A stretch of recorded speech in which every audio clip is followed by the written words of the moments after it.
আমি আর মা কিছুদিন ধরে হাঁটতে যাচ্ছি, আর আমরা প্রায় 5টা 5:30 নাগাদ বেরিয়ে যাই। ওই টাইমটা কিন্তু বেশ অন্ধকারই থাকে।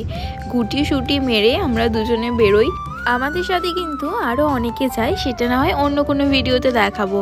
তোমাদেরকে একটা জিনিস বলি, আমার বাড়ির পাশেই যে এত সুন্দর একটা লোকেশন রয়েছে সেটা কিন্তু আমি আগে জানতাম না।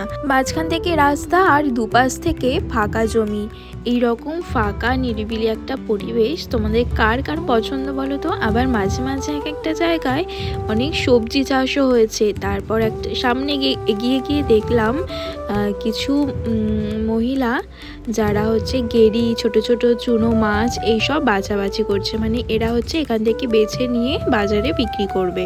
আচ্ছা, তোমরাও কি তোমাদের বাড়ির পাশে এরকম কোনো অজানা জায়গার খোঁজ পেয়েছো যেটা তোমরা এতদিন জানতে না? তাহলে কিন্তু অবশ্যই কমেন্ট করে জানিও, আমার বেশ ভালো লাগে। টাটা, তোমাদের সাথে আবার গল্প হবে পরের ভিডিওতে।